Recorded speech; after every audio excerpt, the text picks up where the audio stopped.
he's got quite the coaching track record. He's had 18 professional coaching roles in 28 years. So it's pretty diverse, and he obviously doesn't stay in one place for too long. There are obviously reasons for that, but what does he bring to the table where you see it? Well, experience and diversity. Yeah, I mean, it's probably from what I've sort of seen at the moment. Obviously, in terms of how they want to approach playing, they're playing like the Black Ferns, basically, aren't they now? So no, they're not playing like the Black Ferns. Sort of similar.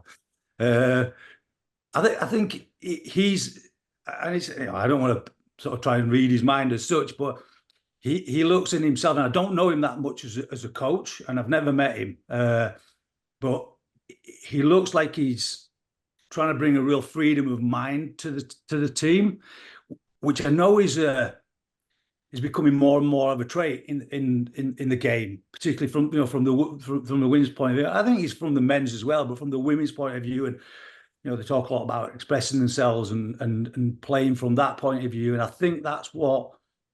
If you want to make an impact on a group immediately, if you can get hearts and minds first, then you position yourself well to do some of the other stuff, and you pick up on the dialogue that he's using, the dialogue that the players are using. You can see how they're working on that cultural stuff quite a bit and that environment stuff. But then again, from a playing point of view, you can see categorically what they're trying to do, and they've been very open about it. They want to raise the tempo that they're playing at. You can see that. You can see what it comes with. In terms of, I think against Italy, they're just trying to play too fast at the start of the game. Lots of errors.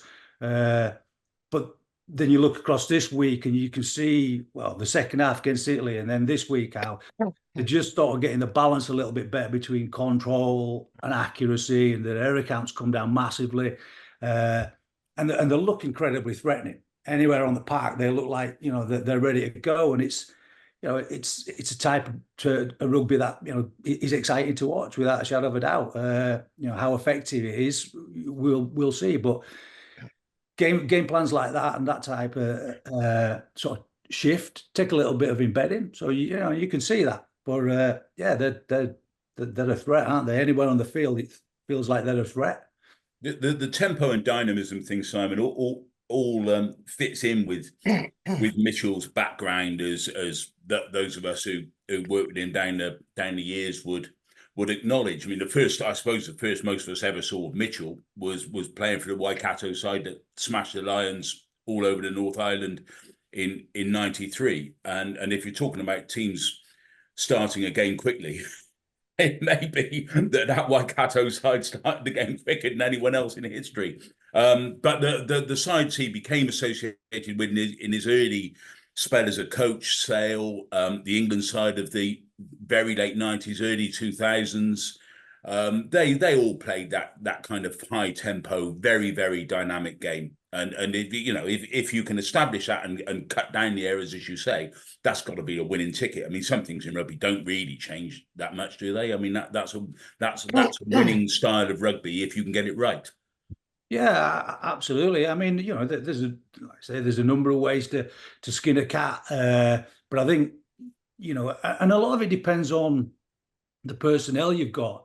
But again, as some of the things I picked up in the press this week is, he's talked about their ability to play a number of games, a number of types of games. I think we've always had that, but I think because he's really focusing on that run versus kick, or run rather than kick strategy. Then you can see that developing quicker in the side now. Whereas we were more structure, more control.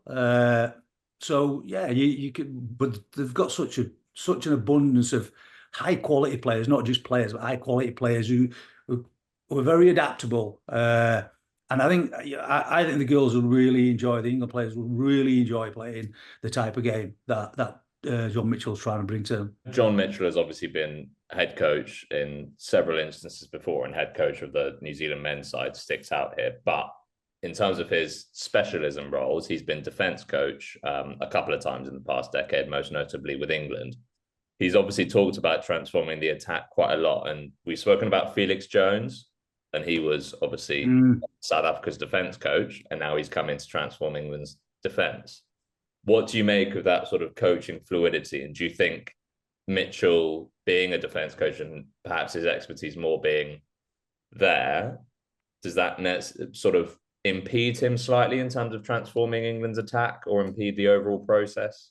I mean, it's good coaches can transition across, and particularly really experienced coaches, but you'd probably always have a preference to do something.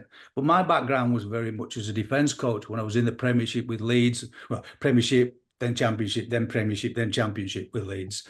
But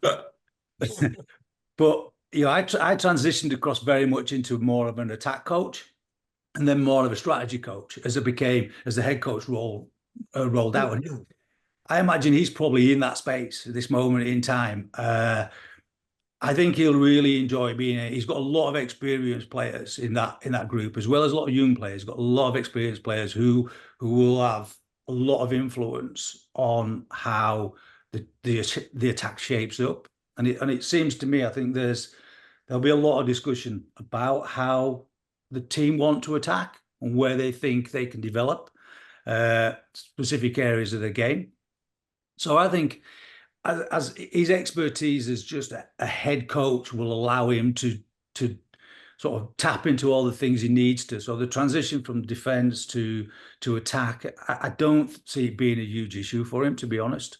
Yeah, he had a very interesting transition, actually, Chris, talking about his past from playing into coaching, John Mitchell, because, of course, he was on the 1998 tour from hell when they got murdered by everyone. And so he's had his baptism of fire, no doubt about it. Yeah.